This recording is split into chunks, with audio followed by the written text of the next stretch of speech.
Governor Romney says, I'm opposed. I'd get rid of it. That's not an energy strategy for the future, and we need to win that future. And I intend to win it as President of the United States. I got to move you along. And the next question is for you. He actually got the first question, so I get the last question, last answer on that one. Actually, in the follow-up, it doesn't quite work like that, but I'm going to give you a chance here. I promise you I'm going to. And the next question is for you. So if you want to, you know, continue on, but I don't want to leave all these guys sitting here. Candy, I don't have a policy of stopping wind jobs in Iowa, and they're not phantom jobs. They're real jobs. Okay. I appreciate wind jobs in Iowa and across our country. I appreciate the jobs in coal and oil and gas. I'm going to make sure that taking advantage of our energy resources will bring back manufacturing to America. We're going to get through a very aggressive energy policy, 3.5 million more jobs in this country. It's critical to our future. Candy, it's We're going to move you along to taxes. I'm used to being interrupted. All right, we're going to move you both along to taxes over here, and all these folks that have been waiting. Governor, this question is for you. It comes from Mary Polano, sorry. Hello. Hi, Mary. Governor Romney, you have stated that if you're elected president, you would plan to reduce the tax rates for all the tax brackets, and that you would work with the Congress to eliminate some deductions in order to make up for the loss in revenue. Concerning these various deductions, the mortgage deduction, the charitable deductions, the child tax credit, and also the, oh, what's that other credit? I forgot. You're doing great. Oh, I remember.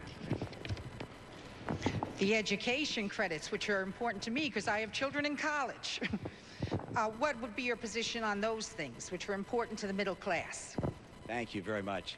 And let me tell you, you're absolutely right about part of that, which is I want to bring the rates down.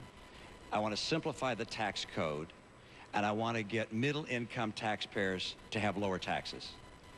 And the reason I want middle-income taxpayers to have lower taxes is because middle-income taxpayers have been buried over the past 4 years. You've seen, as middle-income people in this country, incomes go down $4,300 a family, even as gasoline prices have gone up $2,000. Health insurance premiums up $2,500. Food prices up. Utility prices up. The middle-income families in America have been crushed over the last 4 years. So I want to get some relief to middle-income families. That's part one. Now, how about deductions? Because I'm going to bring rates down across the board for everybody, but I'm going to limit deductions and exemptions and credits, particularly for people at the high end, because I am not going to have people at the high end pay less than they're paying now. The top 5% of taxpayers will continue to pay 60% of the income tax the nation collects. So that'll stay the same. Middle-income people are going to get a tax break. And so in terms of bringing down deductions, one way of doing that would be to say everybody gets, I'll pick a number, $25,000 of deductions and credits. And you can decide which ones to use. Your home mortgage interest deduction, charity, child tax credit, and so forth. You can use those as part of filling that bucket, if you will, of deductions. But your rate comes down, and the burden also comes down on you for one more reason, and that is every middle-income taxpayer no longer will pay any tax on interest, dividends, or capital gains. No tax on your savings. That makes life a lot easier. If you're getting interest from a bank, if you're getting a statement from a mutual fund, or any other kind of investments you have, you don't have to worry about filing taxes on that, because there'll be no taxes for anybody making $200,000 a year and less on your interest, dividends, and capital gains. Why am I lowering taxes on the middle class? Because under the last 4 years, they've been buried. And I want to help people in the middle class. And I will not, under any circumstances, reduce the share that's being paid by the highest income taxpayers. And I will not, under any circumstances, increase taxes on the middle class. The president's spending, the president's borrowing, will cause this nation to have to raise taxes on the American people, not just at the high end. A recent study has shown the people in the middle class will see $4,000 a year higher taxes as a result of the spending and borrowing of this administration. I will not let that happen. I'll get us on track to a balanced budget, and I'm going to reduce the tax burden on middle-income families.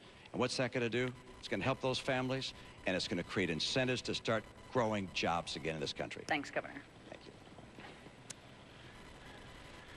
My philosophy on taxes has been simple, and that is I want to give middle-class families and folks who are striving to get in the middle class some relief.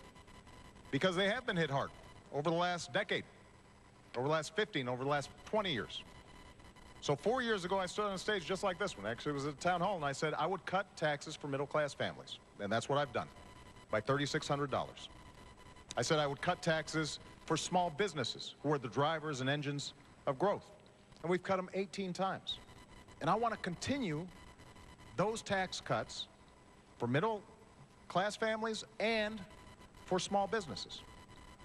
But what I've also said is, if we're serious about reducing the deficit, if this is genuinely a moral obligation to the next generation, then in addition to some tough spending cuts, we've also got to make sure that the wealthy do a little bit more. So what I've said is, your first $250,000 worth of income, no change. And that means 98% of American families, 97% of small businesses, they will not see a tax increase. I'm ready to sign that bill right now. The only reason it's not happening is because Governor Romney's allies in Congress have held the 98% hostage because they want tax breaks for the top 2%. But what I've also said is, for above $250,000, we can go back to the tax rates we had when Bill Clinton was president. We created 23 million new jobs. That's part of what took us from deficits to surplus. It will be good for our economy, and it will be good for job creation. Now, Governor Romney has a different philosophy. He was on 60 Minutes just 2 weeks ago, and he was asked, is it fair for somebody like you making $20 million a year to pay a lower tax rate than a nurse or a bus driver, somebody making $50,000 a year? And he said, yes, I think that's fair. Not only that, he said, I think that's what grows the economy. Well, I fundamentally disagree with that. I think what grows the economy is when you get that tax credit that we put in place for your kids going to college. I think that grows the economy. I think what grows the economy is when we make sure small businesses are getting a tax credit for hiring veterans who fought for our country. That grows our economy. So we just have a different theory. And when Governor Romney stands here after a year of campaigning, when during a Republican primary he stood on stage and said, I'm going to give tax cuts. He didn't say tax rate cuts. He said tax cuts to everybody, including the top 1%. You should believe him, because that's been his history. And that's exactly the kind of top-down economics that is not going to work if we want a strong middle class and an economy that's thriving for everybody. Governor Romney, I'm sure you've got a reply there. You're absolutely right. You heard what I said about my tax plan. The top 5% will continue to pay 60% as they do today. I'm not looking to cut taxes for wealthy people. I am looking to cut taxes for middle-income people. And why do I want to bring rates down and at the same time lower exemptions and deductions, particularly for people at the high end? Because if you